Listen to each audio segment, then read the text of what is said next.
Corey, how was that? Get out. How was that? Terrible. Get out my face. Uh-oh. Oopsie. Just broke my tripod. Welcome to part 2. Currently knocking out the A session of this week. 9-mile run. Just moving. No real intent. It's currently 11 p.m. in the middle of the run. And it's been a busy day. There have been numerous opportunities. Pack it in and call it. Starting off at about 1 a.m. last night when my son woke up. He's going through a sleep regression, and it's been a very challenging week with him. And work has been very demanding. We are peaking out about 10-hour days. Help my wife, who's pregnant, training for this marathon. And then a month later, I have a CrossFit competition. So, with all that stacked, the body a little beat up, tired, but not burnt out. Mentally, still in it, hungry, and willing to work. And so today, as I was going through work, it was a 12-hour day, 7 a.m. to 7 p.m. I came home for a minute, said hi to my wife, went to the gym, got my deadlifts in, got a little CrossFit work in with some cleans and some handstand push-ups, refueled, and now we're busting out the 9 miles. But there was every excuse to not do it today. But I'm glad I'm in the middle of this run, not feeling my best, but actually not feeling too bad. Again, I know I'm gonna finish up this run around midnight. I'm gonna eat, go to bed as soon as possible, hopefully wind down, recover, and then tomorrow, the B session, probably one of the hardest track workouts of this prep. So, got a lot of recovery to do in a very short amount of time. And even though it is very late, it's about 11:45 p.m., I'm still keeping in mind and practicing my nutrition plan, making sure that I'm getting enough water, getting enough salt, carbohydrates throughout my run. And I started off when I got home with 2 scoops of carbs, it's about 40 grams, and then I sprinkled in a little extra Himalayan pink salt, and then have my hand carrier of water for every 3 to 4 miles, and then also sitting out waiting for me is 2 more scoops of carbs to make sure I'm fueled for the 9 miles in total. We are on the back return, the last return. So for the 9-mile run, I did 3 out and backs. So I ran 1.5 out, 1.5 back. I would refuel with some carbs, put more water in my, handheld, and did stop for a bathroom break both times.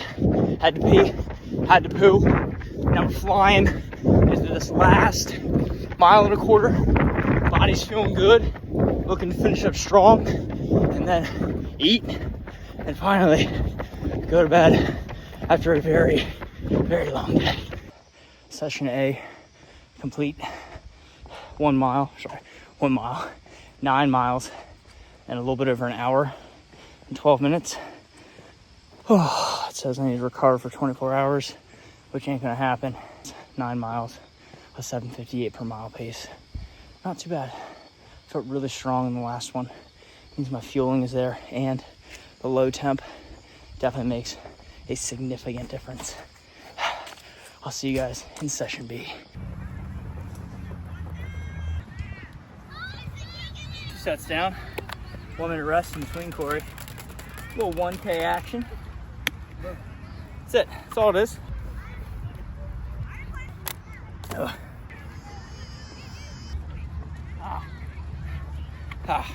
Two more. Corey, how was that? How was that? Terrible. Get out my face. Bailey, I'm so proud of your husband. Look at that speedy and meaty man. Marcus, look at Joe. He doesn't carry logs. He carries the cooler. Those are so much padding. Thank you, brother. Bro, you won't feel your lower. The halfway point. Who's gonna carry the Good cooler? man. Thank you. Who's gonna carry the cooler? Who's gonna carry the cooler? That was the B session, 10 sets of 1,000 meters with a 1 minute rest in between. That's gotta be one of the gnarliest track workouts I've ever done. And I held the same paces that I held when I did this same thing, 10 sets, but 800 meter. So intensity has increased, the volume, the duration of each set, the fueling and training is working. So that is session B. And then session C, we have a nice 18-miler Saturday morning. Welcome to the C session. 4 miles into my 18-mile run. It took my body a little bit to get warmed up, but a big factor I don't think people take into consideration when training, especially running, is the heat and hills. I ran in Virginia last week, the 16-miler, and I was fighting my pace from the very beginning, and it is very hilly out that way in the western part of Virginia, and back in Maryland where I live, quite flat, less humid, and a little bit cooler by the water. Massive difference in my output. I'm not sweating as much, and I'm sitting in a really nice groove right now at like a 7:45, 7:47 pace. And so far, this training block, this week itself is probably the most difficult.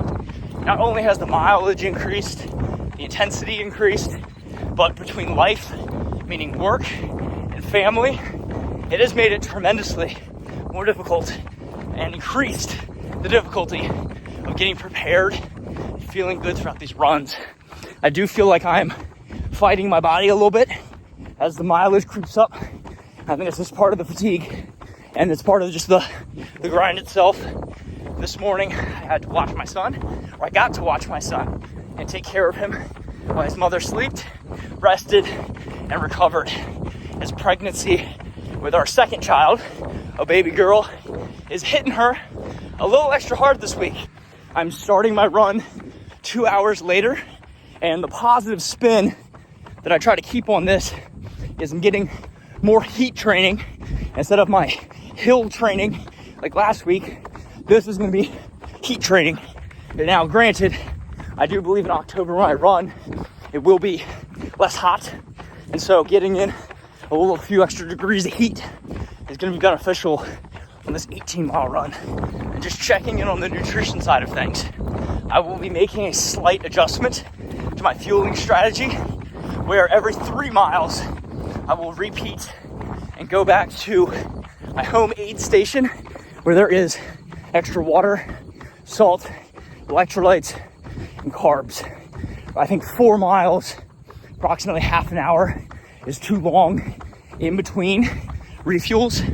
And so we're gonna try every 3 to 3.5 miles to try to get ahead of my fueling, as I felt a little bit depleted at the end of my runs ever since going over 13 miles. So this hopefully will keep me fueled and strong and feeling good to finish out my runs. So we'll see how it goes. Go hydrate. Let's go. So just got some good race day practice. If I ever need to use the porta pot, we have a test run of the pit stop. Definitely some things I could work on to improve my time and transition there. But taking that net positive of stopping for just in case on race day, I need to utilize that facility and make sure that I know what needs to be done to get in and out as quick as possible.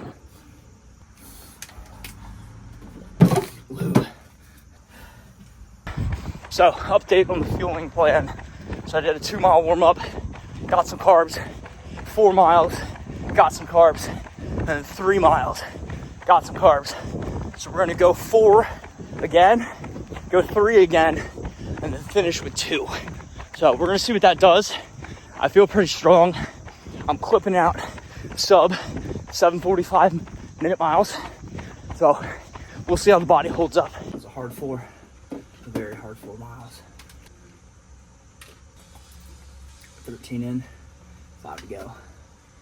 Well, I had to make another pit stop at the porta pot. I knew something was up this morning. My stomach was not my normal poo, not to get too graphic. I knew something was up, and definitely think some type of bug or something. But it's crazy because my running feels really great, and then my stomach hits me.